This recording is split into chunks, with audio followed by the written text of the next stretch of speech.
Hello everybody and welcome to the channel. Today I'm going to be talking about something I really love in games, boss fights. And I'm going to be telling you about my 5 favourite bosses from the Soulsborne series. If you don't know what Soulsborne means, it's a group of games made by From Software. These games include Demon Souls, Dark Souls, Bloodborne, Sekiro Shadows Die Twice, and Elden Ring. What makes them special to me in comparison to many other games is that you can tell the sheer amount of love and care that's put into them in almost every aspect. These games are known for being very challenging. They test how patient you are, how good you are at playing, and if you can adapt to the world. When you finally beat a boss, it feels like an accomplishment and a well-earned one at that. As I stated prior, today I'm going to be counting down my 5 favourite Soulsborne bosses in terms of everything as a whole, including but not limited to their lore/story, the fight itself, and the boss's character design. Also, some honourable mentions I have that just barely didn't make the list. I love the fight against Ludwig the Holy Blade from Bloodborne. However, I feel as though, due to the fact that I find this game to be one of the worst in the series, only second to Dark Souls 2, I don't enjoy the combat that much really. However, this fight stands out to me as easily the best in the game and one of my favourites out of all of the games. His theme is amazing. One last boss I'd like to mention is the Dreadlord from Elden Ring Night Reign. He has my second favourite theme of all the Souls bosses and is so fun to fight with friends and even by yourself.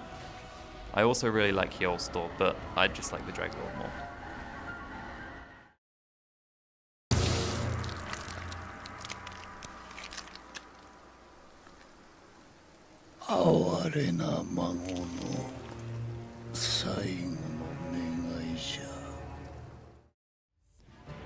My number 5 boss is Ishin the Sword Saint from Sekiro Shadows Die Twice. This fight is like a test of everything you've learned in the game. By the time you get to Ishin, you should be relatively decent at the game when it comes to the combat system, and if you aren't, you sure as hell need to get good, as this boss demands absolutely everything from you when it comes to utilising the combat system mechanics. With everything from perilous attacks in which you need to jump over, as they are unblockable and unparryable by normal means, some of the longest attack combos in the entire game. This boss is mechanics-wise the best final boss I have ever seen, as it demands excellence in all categories of the game and pushes the average player to their limits. That is why I love it so much.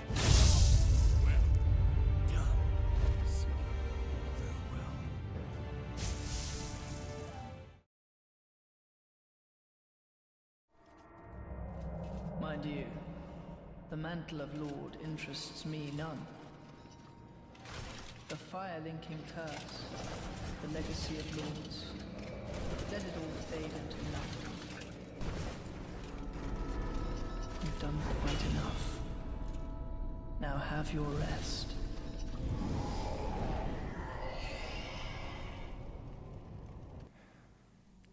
Coming in at 4th place on the list, the Twin Princes, Lorien and Lothric from Dark Souls 3. Now, this boss fight is the absolute pinnacle of the base game of Dark Souls 3, which would be without the DLC content included, of course, if you don't know. It stands out to me as it has a pretty unique dynamic tied to it. The fight starts off with the elder brother of the two, Lorien, teleporting around the arena and attacking you by himself, as the other, younger brother Lothric, watches from afar. If you're just fighting Lorien, the fight is fairly straightforward and pretty easy, but the second phase is where things truly ramp up when it comes to how intense it is.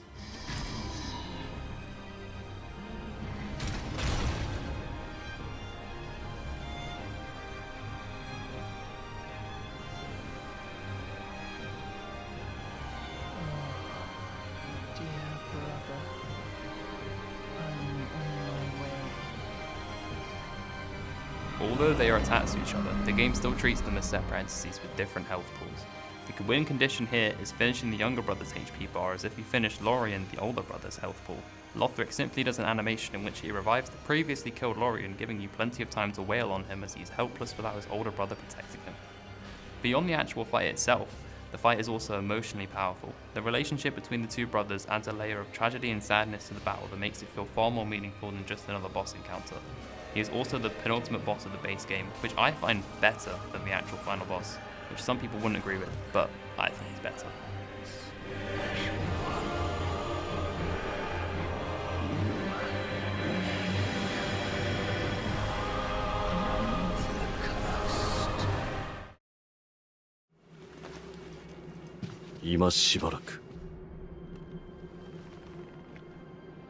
お待ちくだされ。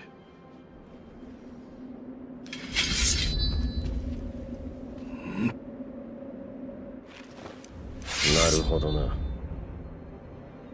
貴様を殺しきらぬ限り、流因を我が手にはできぬようだな。My number 3 boss is Genichiro Ashina from Sekiro Shadows Die Twice. Taking place within the first half of the story, this fight is truly a turning point in the game. This fight forces you to adapt to the game's combat system similar to Ishin, but earlier. Or you give up trying. In comparison to the previous boss fights prior to fighting him, he has a humongous step up in every way imaginable. From the fight itself to the design of the character, he's easily my favourite boss and character in Sekiro. I would definitely say my favourite part about this fight is the way he forces you to get really into the combat system of the game, instead of playing it like any of the other games, like what you may have been able to do prior. The main reason I've placed him above most people's favourite boss in the game, Ishin, is because of my own personal experience with the boss. He was easily the hardest boss for me in any of the Souls games when it comes to my first time playing, as it wasn't exactly the easiest for a new player to grasp, but it made me really fall in love with the combat system of the game.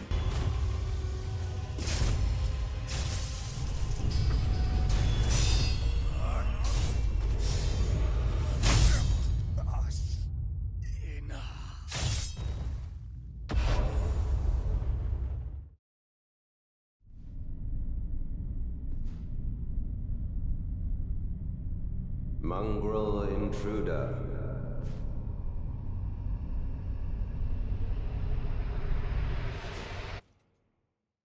That tarnished, it seemeth.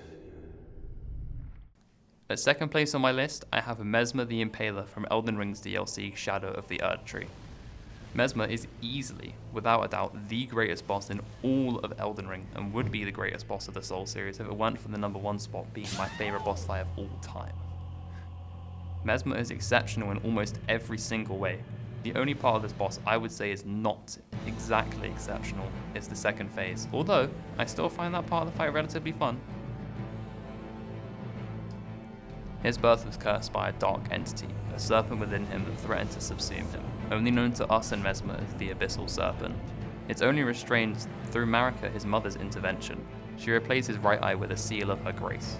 He was abandoned in the land of Shadow by his mother, which is where we find him as he attempts to fight the player.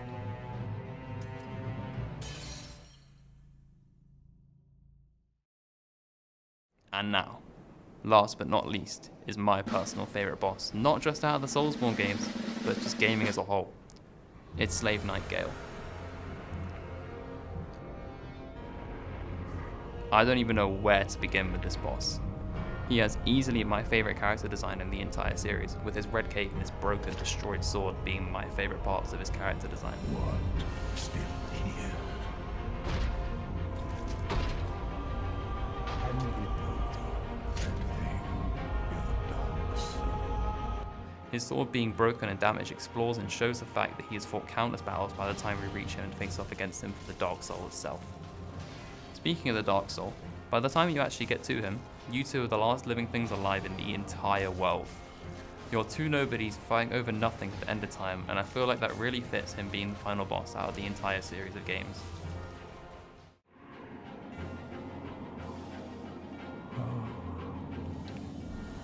Is this the blood?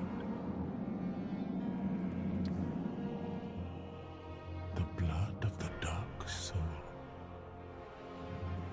He isn't some grand battle against a king who rules the land or an evil lord of some kind. He's just a regular hollow, like the player character in Dark Souls 1, gone mad from the raw power the Dark Soul contains. Gale's story is easily my favourite in the Dark Souls series as well, with him wanting to obtain the Dark Soul himself, not for some evil selfish reason. He wants it to use it as pigment For my lady's painting.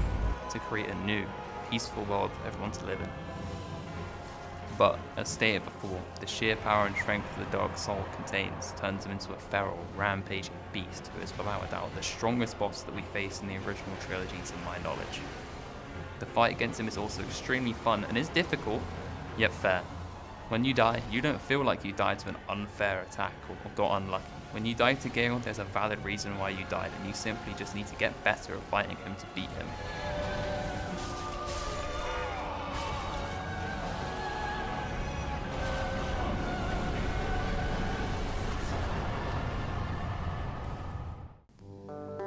Well, that final entry marks the conclusion of this video, so if you actually enjoyed it and found it entertaining or interesting in any way, make sure to like the video and subscribe for more content on games such as these. Have a good day or night, and goodbye.